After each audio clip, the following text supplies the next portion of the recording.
ഇത് കാണുമ്പോൾ തന്നെ നിങ്ങൾക്ക് മനസ്സിലായി കാണും ഒരു വലിയ എന്തൊരു ഫങ്ഷന് വേണ്ടി അറേഞ്ച്മെൻറ്റ് ചെയ്യാമെന്ന്. അന്നും സിച്ചും അപ്പാപ്പനും കൂടിയിട്ട് കസാരയും മേശയൊക്കെ സെറ്റ് ചെയ്തുകൊണ്ടിരിക്കുകയാണ്. അത് കഴിഞ്ഞ് സിച്ചും മമ്മിയും കൂടി രണ്ടാൾക്ക് ഒട്ടും പരിചയമില്ലാത്തൊരു പരിപാടിക്ക് ഇറങ്ങി. Okay setting. പിന്നെ പപ്പയുടെ വക ഫ്രൂട്ട് സലാഡ് മേക്കിംഗ് ആണ്. എന്താവുമോ എന്തോ. Hello guys, welcome to our YouTube channel. അപ്പോൾ ഇന്നത്തെ കുറച്ച് ഒരുക്കങ്ങളൊക്കെ കണ്ടിട്ടുണ്ടാവും. അത് എന്താ നമുക്ക് വഴി കാണും. വന്നപ്പോൾ തന്നെ പറയാം, സസ്പെൻസ് വേണ്ടെന്ന് പറഞ്ഞു. ഇന്ന് അമ്മാമ്മയുടെ ചാത്താണ്. അപ്പോൾ എല്ലാ പേരക്കുട്ടികളെയും എല്ലാവരെയും വിളിച്ചിട്ടുണ്ട്. മക്കളെയും എല്ലാവരെയും വിളിച്ചിട്ടുണ്ട്. അപ്പോൾ ഒരു 70 പേര് ടോട്ടലുണ്ട്. അതിൽ മാക്സിമം ഒരു 50 പേരൊക്കെ എത്തും. അപ്പോൾ അതിൻ്റെ ഒരു ഒരുക്കപ്പാടാണ്. രാവിലെ തന്നെ പള്ളിയിൽ പോവാണ്. അവിടെ പ്രാർത്ഥിച്ചിട്ട് ഓഫീസൊക്കെ കഴിഞ്ഞിട്ടാണ് നമ്മൾ പരിപാടി ഉണ്ടാവുക.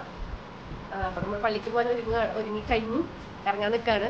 ബാക്കി വിശേഷങ്ങൾ വരേക്കണം. ഇങ്ങനെ പള്ളിയിലത്തെ കുർബാനയൊക്കെ കഴിഞ്ഞ് നേരെ സിംസേരിക്ക് വിട്ടു. അപ്പാപ്പനും അമ്മാമ്മയും അടുത്തടുത്ത് കിടക്കുന്നതുകൊണ്ട് രണ്ടാൾക്കും ഒരുമിച്ച് കണ്ട് പ്രാർത്ഥനയാണ്. എല്ലാവരും വന്നു. ഞങ്ങൾ പേരക്കുട്ടികളും എല്ലാവരുമായിട്ട് കുറച്ച് നാളുകൾക്ക് ശേഷമാണ് കാണുന്നത്. അപ്പോൾ എല്ലാവരും നല്ല വർത്തമാനത്തിലാണ്. പിന്നെ അച്ഛൻ വരാനും കുറച്ച് സമയം എടുത്തു.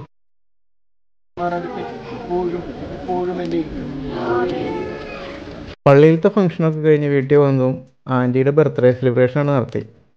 എല്ലാവരും കൂടി ഒത്തൊരുമിച്ച് ആൻറ്റിയുടെ ബർത്ത്ഡേ ആഘോഷിച്ചപ്പോൾ ആൻറ്റിക്കും ഭയങ്കര സന്തോഷമായി. അങ്ങനെ ബർത്ത്ഡേ പാർട്ടിയൊക്കെ അടിപൊളിയായി. അത് കഴിഞ്ഞ് നേരെ ബ്രേക്ക്ഫാസ്റ്റിലേക്ക് കടന്നു. മുകളിലാണ് നമ്മൾ സെറ്റ് ചെയ്തിട്ടുണ്ടായിരുന്നെങ്കിലും കുറച്ച് പേർക്ക് താഴെ കൊടുത്തു. അവർക്ക് മുകളിൽ കയറാൻ പറ്റില്ല എന്ന് പറഞ്ഞപ്പം അങ്ങനെ താഴെ കൊടുത്തു. ബാക്കി എല്ലാവരും മുകളിൽ തന്നെയാണ് കേട്ടോ കഴിച്ചത്. അങ്ങനെ കസിൻസ് എല്ലാവരും കഴിച്ച് കഴിഞ്ഞപ്പോൾ ഞങ്ങൾ കുറച്ച് പേര് വിളമ്പുന്ന ആൾക്കാർ മാത്രമല്ല ലാസ്റ്റ് ഇരുന്നു. വീഡിയോസ് എടുക്കുന്ന തിരക്കിൽ നമ്മുടെ വീഡിയോ എടുക്കാനും മറന്നില്ല. ഏത് കിട്ടിയില്ലെങ്കിലോ.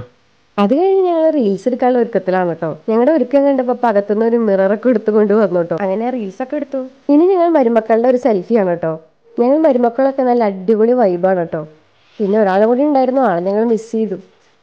അന്നുവാണെങ്കിൽ നമ്മുടെ റീസക്കുട്ടീനെ മടിയിൽ വെച്ചിരുന്ന് കളിക്കുകയായിരുന്നു ഫുൾ ടൈം. ആൾക്കാണെങ്കിൽ റീസദേവിനെ ഭയങ്കര ഇഷ്ടമാണ്. ഇനി ഞങ്ങളൊരു ഫാമിലി ഫോട്ടോ എടുക്കാൻ പോവാണ് കേട്ടോ. ഫോട്ടോ കാണുന്ന പോലെയല്ലേ, ഒന്നെല്ലാവരും സെറ്റ് ചെയ്ത് വരാൻ അത്യാവശ്യം കഷ്ടപ്പാടുണ്ടായിരുന്നു. ഈ കാണുന്നതാണ് പപ്പയുടെ പെങ്ങന്മാരും ചേട്ടനും. ഒരു അനിയനും കൂടി ഉണ്ട്, ആൾക്കെത്താൻ പറ്റിയില്ല. അത് കഴിഞ്ഞപ്പോൾ പിന്നെ ഞങ്ങൾ പിള്ളേർ സെറ്റിൻ്റെ ഒരു ഫോട്ടോ സെഷനായിരുന്നു.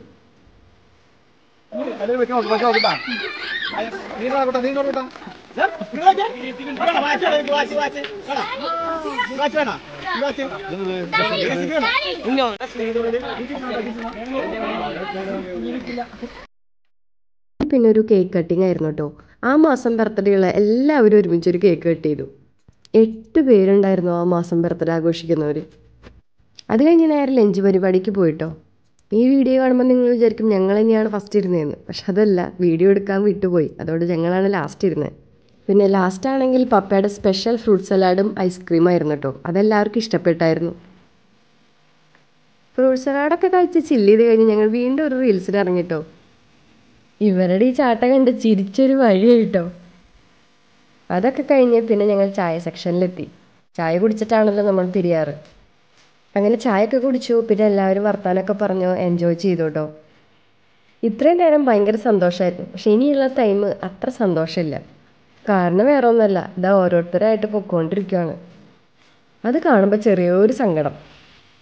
എന്ത് ചെയ്യാനാ, അടുത്ത വട്ടം കാണാമെന്ന് പറഞ്ഞ് എല്ലാവർക്കും ടാറ്റ കൊടുത്തു വിട്ടു. അപ്പോൾ ഇന്നത്തെ വ്ലോഗ് കഴിഞ്ഞു. ബൈ.